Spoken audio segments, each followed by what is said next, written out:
hadirin kaum muslim rahimakumullah. Kami sudah berdiskusi dengan teman-teman di Health ya. COVID-19 ini sebetulnya memang konspirasi. Konspirasi banyak yang berkepentingan dengan COVID-19. Di antara mereka yang berkepentingan ini adalah satu kelompok yang memang mereka berambisi penuh untuk menguasai dunia. Ini mohon maaf saya perlihatkan kembali. Ya. Ada sekelompok orang yang terdiri dari global elite setelah Bill Gates, ya, dia adalah penguasa Microsoft.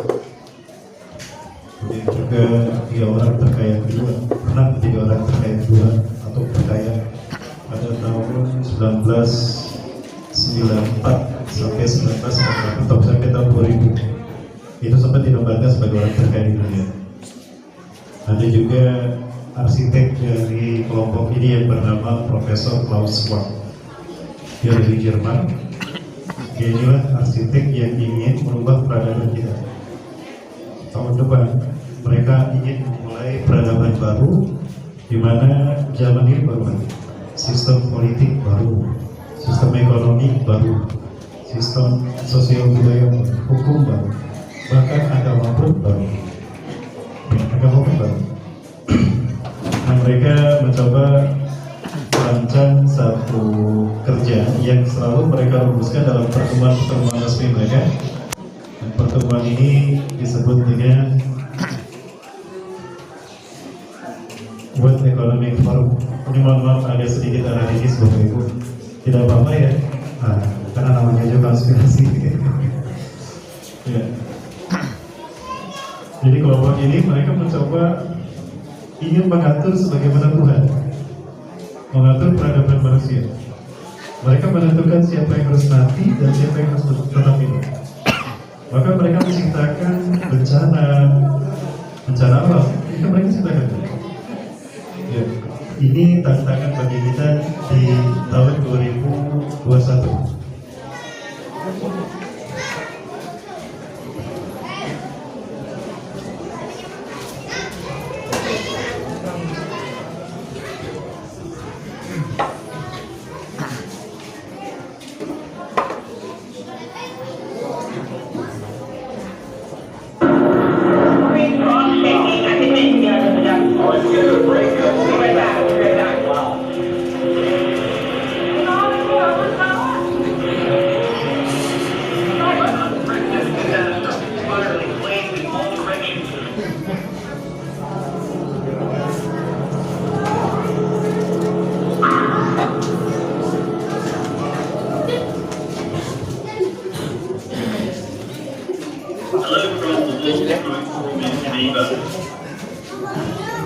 Bahkan nanti keuangan kita pun keuangan baru berubah. Mereka sudah merancang kehancuran mata uang dolar, apalagi rupiah. Dolar yang menjadi kurs mata uang seluruh dunia, apalagi kita kemana-mana kita harus menggantinya dengan dolar. Bahkan kita cukup berapa ganti dengan dolar. Inilah orang yang berani membongkar sebuah kejahatan mereka pada kita. Dan sekarang sudah di mana-mana pembahasannya dan nyawa beliau terancam. Orang ini tahu bahwa nyawa saya terancam, tapi tidak menyampaikan pun kondisi saya sudah terancam oleh kematian. Maka lebih baik saya menyampaikan itu. Nah, dia yang membongkar kemudian semua kejahatan dari kelompok ini. Ada kelompok super kaya juga di dalamnya, ada George Soros dan ada ketua IMF. PBB juga hadir. Sama PBB pun mengetahui program wilayah itu.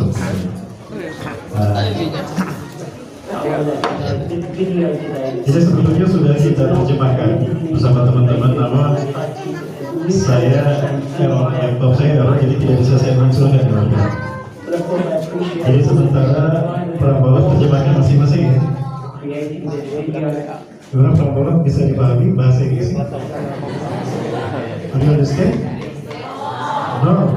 Oh, yes, I still understand. Baik.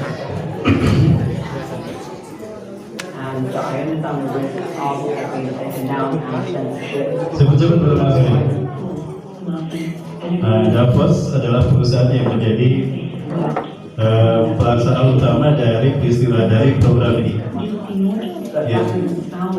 Keanggotaan di dalam kelompok ini sangat mahal sekali. Dan inilah perusahaan-perusahaan besar dunia yang ikut ambil bagian dalam upaya meriset peradaban 2021 tahun depan.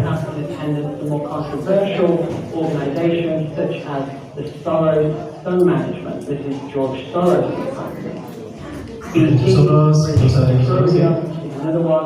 We also have Bayer in attendance. So BP, perusahaan Bayer yang selama ini kita British Petroleum juga. Chemicals, they purchase Monsanto.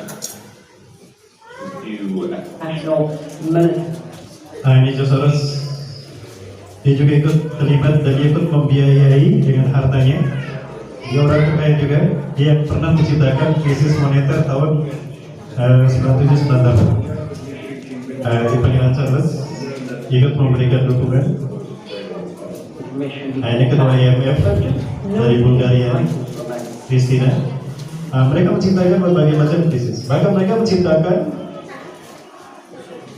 demonstrasi.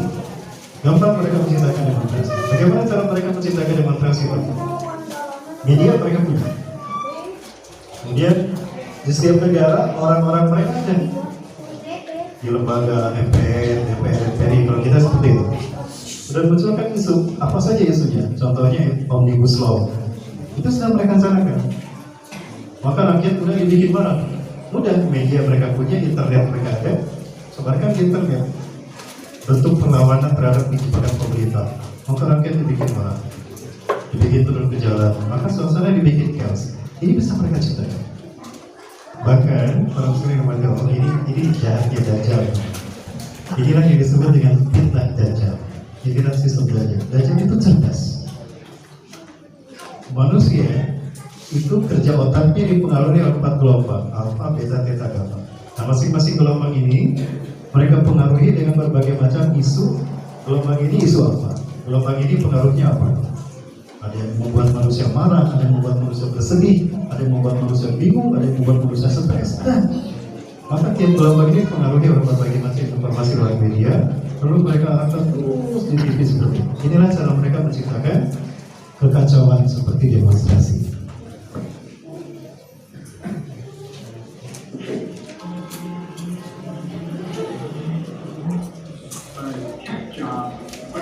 Ini orang-orang yang terlibat di dalamnya. Ini direktur British Petroleum. Rise in levels of unemployment create. Kemudian mereka ciptakan pengangguran. Pengangguran ini pasti dibuat oleh mereka untuk membuat adanya kemarahan sosial. Ya, demo seperti ini. Ini bisa mereka ciptakan juga. Negara-negara yang ingin mereka ciptakan, yang mereka hancurkan, itu mereka lakukan.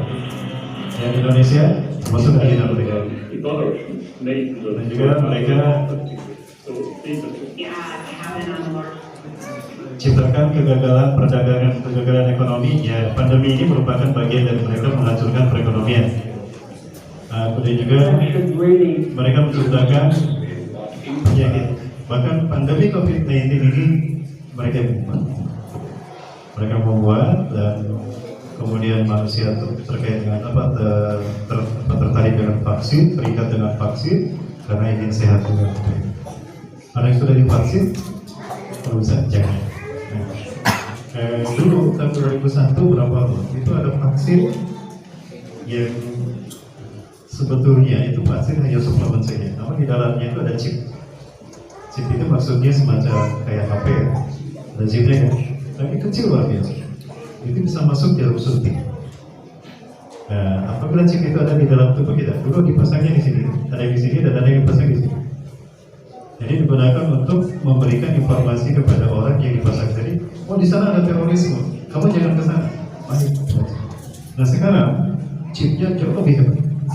Kalau dulu ukurannya mikro, sekarang ukurannya nano kayak debu.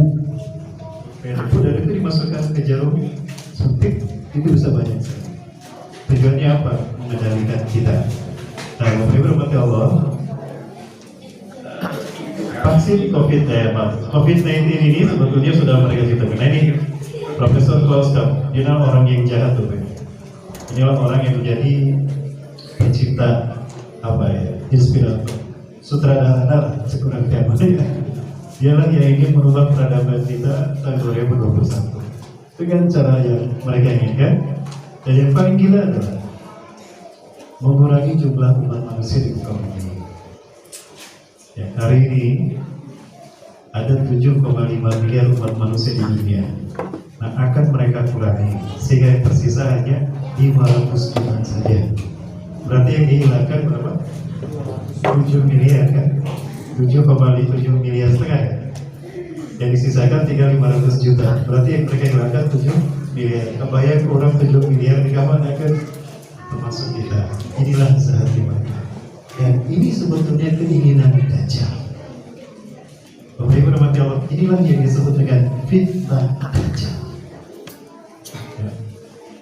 Rasulullah SAW sudah menjelaskan, Dajjal ini cerdas, makhluk yang sangat cerdas, jauh lebih cerdas daripada manusia jenius. Namun kecerdasannya ini ternyata digunakan untuk mengkufuri Allah SWT. Kebayang keluar Dajjal, ia mesti kiai para orang cerdas luar biasa. Ya. Ujung-ujungnya apa para sekalian ini buat maaf saya sampaikan, tapi gue harus tahu juga. The regulation of technology. And people keep saying to me, no Neil, you're talking nonsense, these things will never happen, we're decades, we're 30, 40 years away from ever having this.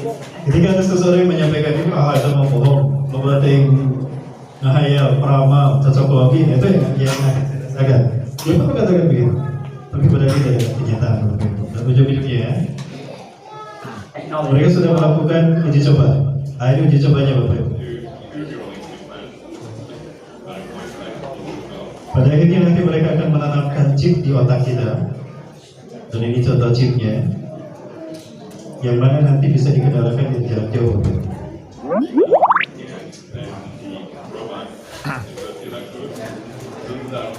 Mereka sudah melakukan ini pada kejar dan praktek pertama pada makhluk hidup mereka lakukan pada babi. Ini otak babi Bapak Ibu. Ya, dan dengan chip ini dia bisa membaca cara kerja otak babi, getaran apa saja yang ada dan pengaruh gelombang-gelombang yang mereka pancarkan, sehingga pada akhirnya babi bisa mereka atur dan bisa melakukan apa yang diinginkan oleh mereka.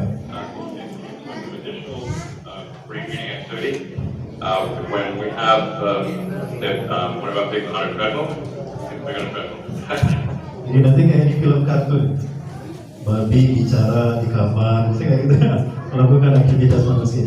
Inilah gilanya mereka. Dan ini akan mereka coba pada manusia tahun 2021. Tujuannya apa? Kontrol populasi, mengontrol kita umat manusia. Bukankah itu keinginan Dajjal? Nah, Bapak Ibu rahmatullah, tapi jangan khawatir. Maksud saya bahwa semua ini itu bisa mereka lakukan dengan menggunakan teknologi, betul? Hurufnya adalah teknologi. Insya Allah dengan teknologi ini mereka memang bisa melakukan. Tapi lupa pakai. Ini chipnya. Mereka lupa kalau program mereka ini akan bisa berjalan apabila ada teknologi. Lupakan mereka kalau masih ada Allah di atas sana. Allah yang kita sembah hari ini adalah Allah yang membelah lautan di zaman Nabi Musa, betul? Teknologi mana hari ini yang bisa melakukan itu? Masuk tongkat kita fokus kalau dua bisa mereka menciptakan teknologi tidak bisa. Allah mereka lawan. Nah, ini adalah ujian keyakinan kita, ujian tauhid rububiyah kita. Ya, sekaligus Allah menguji kualitas ketawakalan kita kepada Allah. Ketawakalan kita kepada Allah. Ketawakalan yang harus kita miliki adalah ketawakalan sebagaimana Nabi Musa alaihissalam yang tawakalnya maksimal. Di belakang ada Firaun dengan 70.000 pasukannya, di depan ada lautan yang sudah tidak mungkin diseberangi. Ketawakalan yang tidak dimiliki oleh kaumnya sehingga kaumnya mengatakan celaka ulang Musa. Nak alimani belum sampai begitu kepada Nabi Musa. Harusnya kami di bawah laut itu bukan ke laut dari Musa, ke darat sehingga kita bisa menang. Sekarang kau bawa kami ke laut. Celaka kita Musa.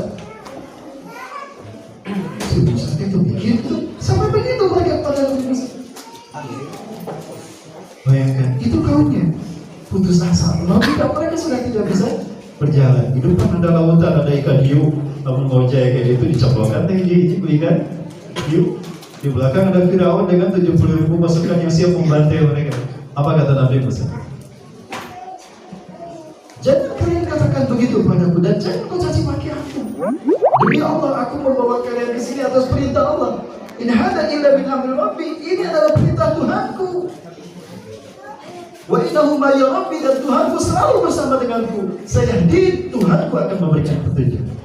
Ketahuan kalian ini yang sudah memiliki. Yang lebih indah daripada Ka'bah, biar manusia mau dibikinkan bangunan lebih indah dan lebih luas daripada Masjidil Haram dan lebih indah daripada Ka'bah, lalu disebarkan pada orang-orang, disebar lewat WhatsApp, lewat IG, Instagram, YouTube. Tapi sedikit juga yang datang. Akhirnya marah dan murka Raja Abraha, datang sendiri dia dengan membawa puluhan ribu pasukan gajah. Kalau tidak salah pasukannya dan 70.000 orang. Gajahnya sekitar 5 sampai 8.000 gajah. Nah, saat itu maka penduduk Mekah ketakutan. Mereka ketakutan dan mereka bilang kepada Abdul Muthalib, "Kaifa nasna biha ulai junud ya Abdul Muthalib?" Apa yang harus kita lakukan untuk menghadapi pasukan gajah? Tidak mungkin kita menghadapi mereka. Kita terlalu kecil dibandingkan mereka. Kalau itu penduduk Mekah saat itu bingung para bawa atau bawa pasukan gajah mereka tank baja. Apa kemudian dikatakan Abdul Muthalib? Yang mereka inginkan, nah ini logikanya jalan. Kalau orang dalam keadaan terdesak biasanya logika jalan, akal sehat muncul, ide muruk. Ide muruk. Yang mereka inginkan itu bukan rumah kita. Yang mereka inginkan bukan warung kita. Yang mereka inginkan Baitullah. Yang mereka inginkan Masjidil Haram. Masjidil Haram bukan punya kita, punya Allah. Baitullah Ka'bah bukan punya kita, punya Allah. Jadi yang mereka inginkan adalah Allah. Kan baik nama urusan Allah. Dia bukan masuk PKI. Sok ada masuk PKI aja mau lanjut juga gitu. Ini barangkali ketika kita meyakinkan masyarakat terkait dengan COVID-19. Yang mereka inginkan itu yang datang ke masjid. Yang mereka ingin itu yang kedua sholat. Yang mereka inginkan, yang diinginkan COVID-19 antara ngaji. So karena masih sing rajin sholat, sing rajin sholat berjamaah, sing rajin ngaji. Nah harusnya begitu nasihatnya insya Allah. Masjid tetap penuh. Masjid tetap penuh. Ketawakan ini yang harus kita munculkan. Dan apa yang terjadi? Allah memberikan jawaban. Ini namanya sikoh billah. Yakin kalau Allah tidak pernah meninggalkan kita selama kita bersama dengan Allah. Betul? Yakin Allah akan menolong kita jika kita menolong Allah Azza wa Jalla. Salat adalah perintah Allah. Yakin Allah akan melindungi kita ketika kita melindungi hukum Allah. Ini keyakinan yang saya sampaikan pada istri saya. Karena kebayang kalau saya harus ke dokter, ke rumah sakit, pasti saya divonis COVID-19. Ini Bapak Ibu yang berkata Allah. Hari Senin saya panas, sekarang sini lagi 8 hari. 8 hari Alhamdulillah. Nah tadi saya sampaikan, Bapak Ibu yang merasa seperti itu silakan coba. Ya, kepala saya cenut-cenut, paru-paru saya seperti yang ditusuk-tusuk. Memang terasa seperti paru. Tapi saya lakukan dengan tawakal kepada Allah. Dan ini yang terjadi Bapak Ibu. Dan inilah ketawakalan yang dimiliki oleh, yang diperlihatkan oleh Abdul Muthalib.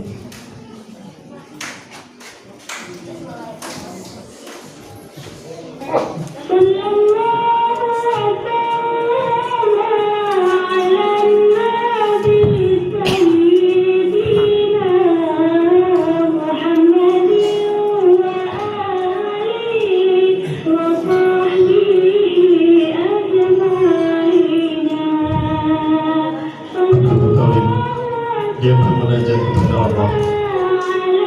Dia mengadukan kedatangan Abraha kepada pemilik Ka'bah, pemilik Mekah, pemilik alam semesta, Allah Azza wa Jalla. Maka Allah pun memberikan jawabannya. Nah, ini keyakinan kita. Allah Maha Hidup, Allah bukan patung, Allah Maha Mendengar, Allah Maha Melihat, dan Allah Maha Kuasa.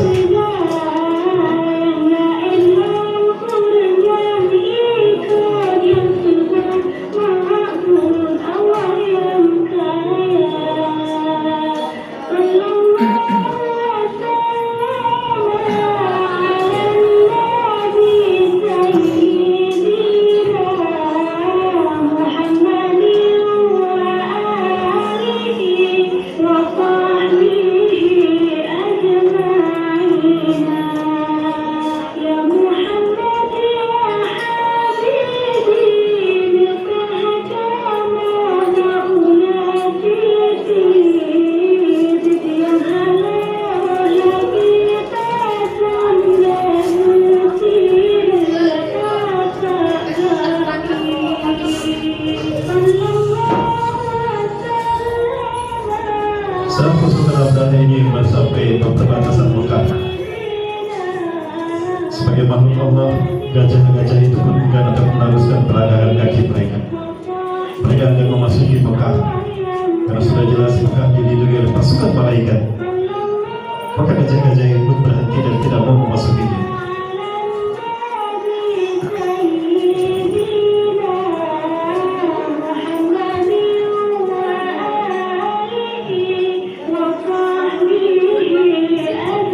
Lalu kemudian beberapa algojo yang kuat dan kekal mencoba menarik mereka dengan tali agar gajah itu mau masuk ke dalam kota Mekah. Tetap saja mereka tidak mau memasukinya.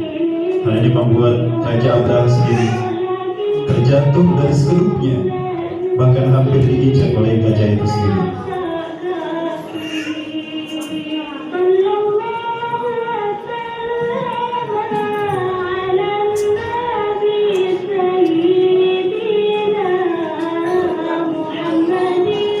Hingga Abdallah pun terjatuh dari sekelupnya.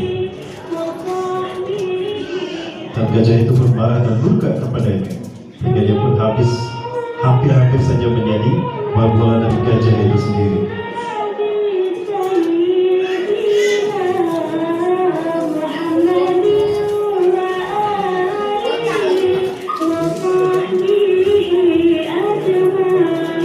Sungguh sangat indah ketika hidup berdasarkan keyakinan Bapak Ibu.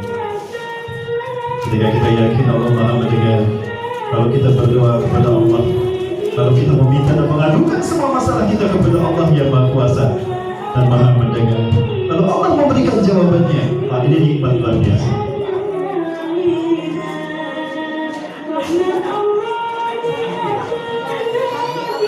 Satu burung-burung itu melemparkan batu-batu mereka. Pertanyaannya, kenapa harus burung ababil? Bisa saja Allah timpakan gempa kepada mereka, selesai mereka ditelan bumi. Tapi Allah kirimkan adalah pasukan burung ababil yang membawa batu-batu. Dan luar biasa, Bapak Ibu sekalian, batu yang mereka bawa bukan berasal dari bumi, bukan.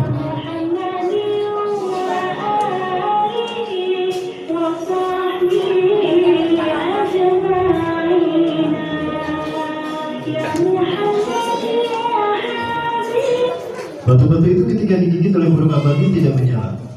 Luar biasa. Ya, tidak menyala.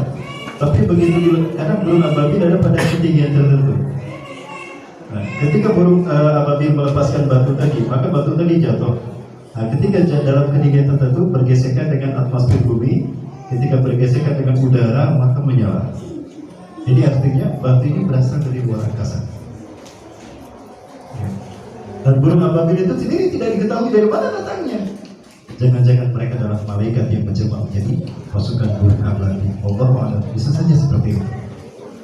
Dan begitu jatuh, kemudian burung batu tadi lalu bergesekan dengan udara, lalu menyala. Nah, ketika menyala, mereka habis terbakar. Kalau tidak dengan cara ini, bagaimana bisa bangkai nanti, para sekalian? Bangkai jumlahnya puluhan ribu, 70.000 bangkai manusia dan ribuan bangkai gajah itu jika tidak dengan dibakar, itu bisa jadi penyakit bagi Mekah dan sekitarnya. Bakteri, lalat, belatung akan menghancurkan Mekah dan penduduk sekitarnya. Penyakit kolera akan mewabah di mana-mana. Tapi Allah menurunkan batu menyala, sijil, sehingga mereka terbakar, betul-betul terbakar. Ketika api kena kepala mereka, badan mereka, itu semua si api itu menyala, sehingga mereka kasut makul seperti daun yang dimakan. Sehingga ketika ada angin tertiup seperti begini, tinggal tulang. Lalu tulangnya pun terkubur tanah dalam beberapa tahun, maka tulangnya pun hancur terkubur menjadi tanah. Dalam waktu singkat Mekah bersih kembali. Pada jumlah mereka berapa? 70.000. Bayang, kalau tidak dengan cara dibakar, dengan cara apa mereka bisa musnah? Jadi pengurus peradaban manusia, Allah yang berhak, bukan manusia. Ada sekelompok manusia tadi yang ingin menguasai, mengatur peradaban. Goodbye antara yang mereka hadapi Allah, bukan kita kan? Ayo laksanakan aja tugas kita.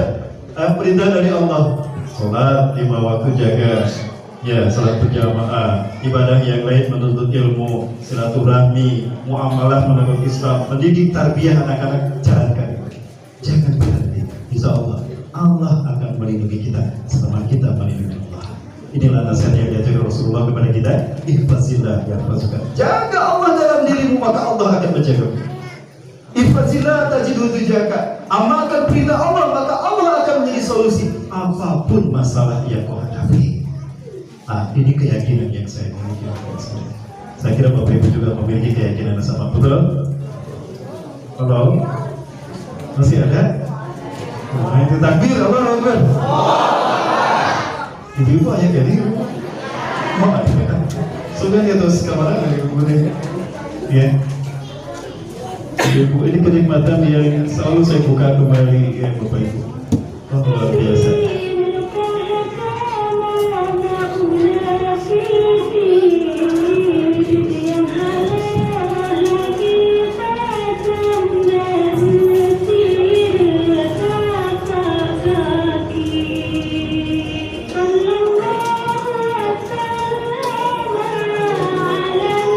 Ini adalah rahmatnya Rasulullah SAW. Menjelang belum dilahirkan saja sudah seperti ini, Bapak Ibu. Ya, menjelang dilahirkan. Lihat perusahaan kasih makmur. Mereka seperti daun yang dimakan oleh layang, oleh ular. Sedikit demi sedikit, ya, terus menetelan gitu, nah. Hai. Ini pada akhirnya habis. Dan ketika pun belum dilahirkan, ini betul-betul menjadi rahmat bagi umat manusia. Tidak ada situasi yang lebih indah dan dahsyat ketimbang Rasulullah SAW dilahirkan saat itu.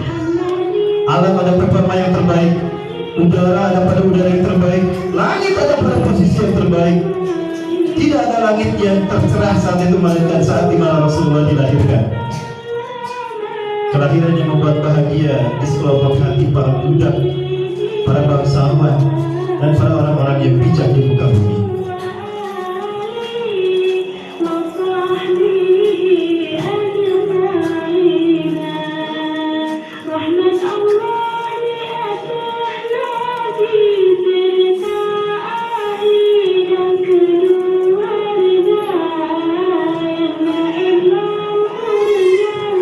Banyak keajaiban saat Rasulullah dilahirkan.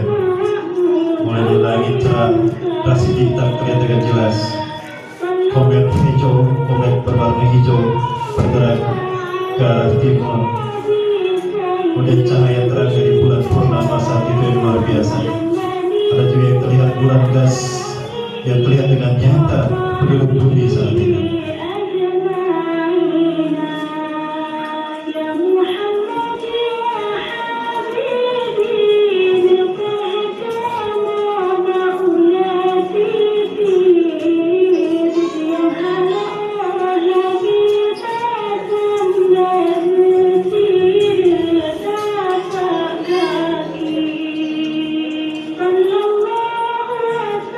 Inilah jawaban yang Allah berikan kepada Abdul Muttalib di saat beliau dilahirkan di tahun di mana Rasulullah lahir ke dunia ini. Bahkan cahaya yang terpancar dari kelahirannya ini menumpahkan 360 berhala yang ada di dalam Ka'bah. Baru juga dilahirkan kemusyrikan Sirta, ada berhala Manat, Lata, Uzza, dan yang terbesar Kubra.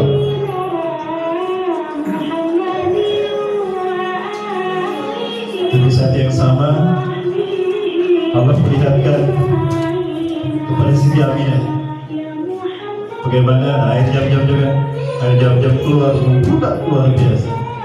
Keanehan ini yang membuat hati Abdul Muttalib makin ringan ketika merasakan Allah hadir di dunia menyertai kelahiran cucunya yang sangat dia cintai dan yang sangat dia dambakan.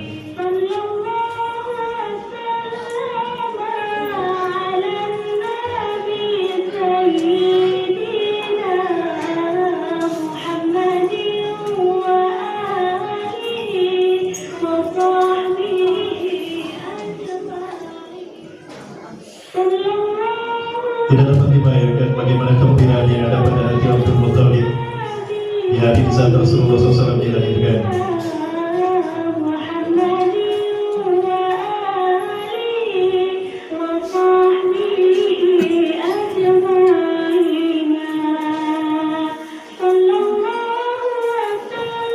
Inilah pengalaman ruhiyah yang pasti kita rasakan berapa.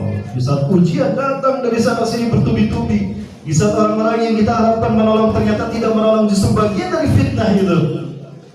Bahkan orang-orang yang berada di samping kanan kita juga, yang dulu bersama-sama memikul beban, pergi satu persatu, hilang kepercayaan kepada kita. Ini ujian yang dahsyat. Maka tiba-tiba kemudian Allah memberikan pertolongan, dan saat pertolongan itu datang, nikmat luar biasa.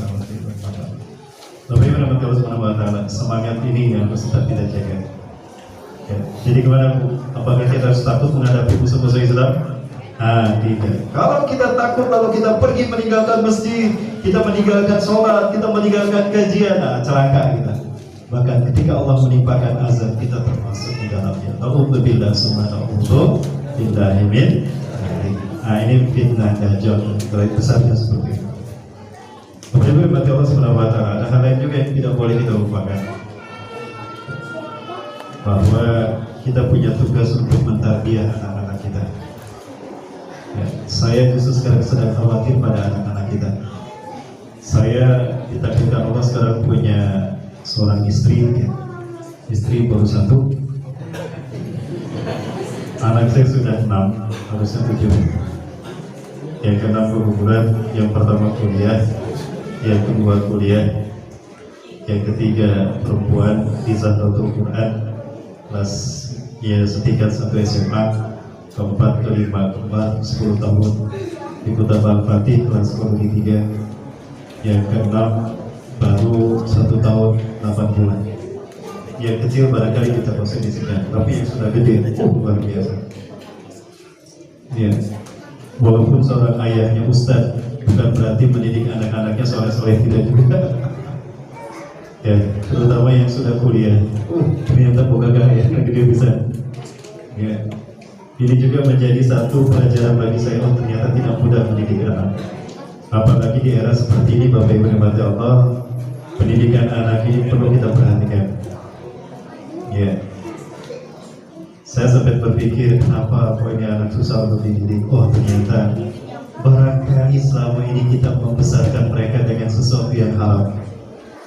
Barangkali ada sesuatu yang haram yang masuk ke dalam perutnya sehingga susah anak ini untuk disuruh sholat, susah anak ini untuk disuruh turut dan patuh kepada ibunya, melawan kalau diberikan nasihat. Oh, jangan-jangan dia dibesarkan dengan sesuatu yang haram.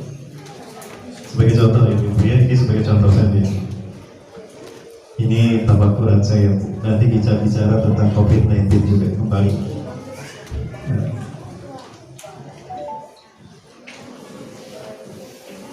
Ya, Bapak Ibu, kalau saya gratiskan ini mau nggak Bu? Bu, gratis Bu. Ibu mau berapa piring? Saya pesen sekarang. Ada di alun-alun Jalan Sudirman sebelah kanan. Itu tinggal ditelepon. Ibu pesan berapa?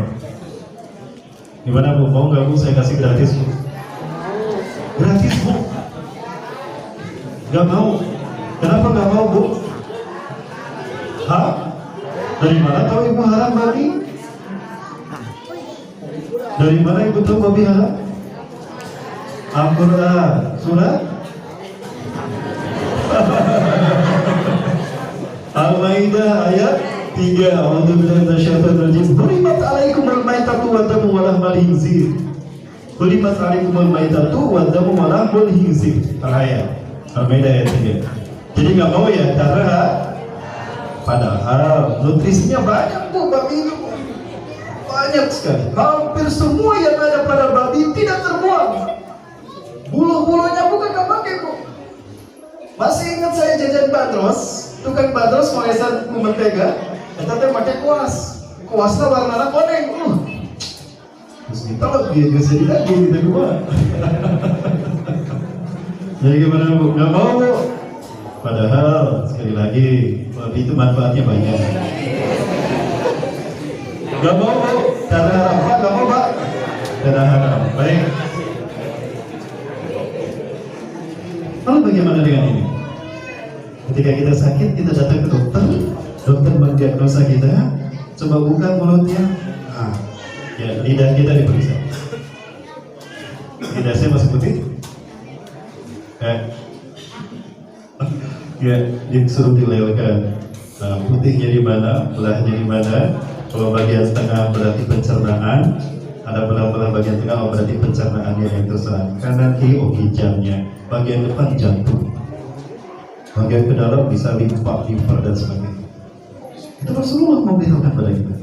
Lalu matanya dilihat, retinanya, oh ayat bulatan hidup jeruk di kuadran sekian, oh berarti ya kemungkinan khusus ke sana. Bisa dilihat, ini jadi tangan yang saya lihat pertama kali. Kalau ada detik-detik putih, oh berarti keseimbangan anginnya, asup anginnya.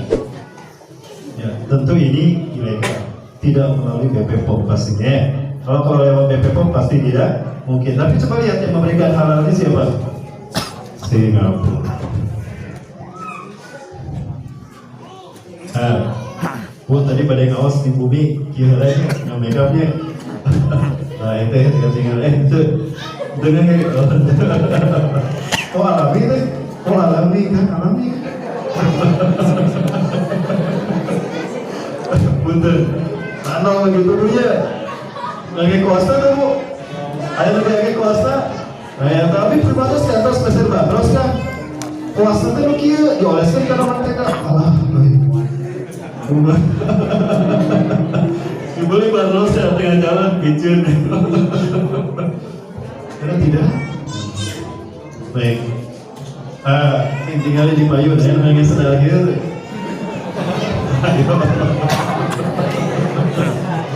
Untuk mesti bapak ke aku, ya usaha. Ustaz tapi kan hanya dipakai, betul hanya dipakai. Kita Jumatan sebelum Jumat kita mandi bro. Dari rumah kita ke masjid jalan kan, berkeringat tidak berkeringat, keringat kita nempel di kulit ini menyerap, keringat kita terjadi reaksi, maka zat yang ada dalam babi ini nempel di kulit kita. Kalau kita sholat sah tidak sholat tidak? Mereka tahu masa-masa Islam, senjata umat Islam di akhir zaman ini doa. Oke, mereka tawakal pada Allah. Ya. Allah akan memberikan pertolongan sebagaimana di zaman Nabi Musa membelah lautan, di zaman Nabi Ibrahim dinginkan api, kemudian di zaman Nabi yang lain juga sama. Tapi itu karena doa mereka. Oh berarti doa mereka harus dihancurkan. Bagaimana cara doa dihancurkan? Sebarkan babi, hancurkan dengan babi. Luar biasa. Anak-anak kita juga mereka senang. Jangan salah Bapak Ibu. Sekali lagi, hampir semua produk babi ini tidak ada yang terbuang. Mau bisa ada yang mana Bapak Ibu? Ini saya berikan salah satu contoh. Ini benar-benar fitnah akhir zaman. Ini juga sama Bapak Ibu, ini fitnah. Karena ujian besar, ujian iman bagi kita di akhir zaman ini.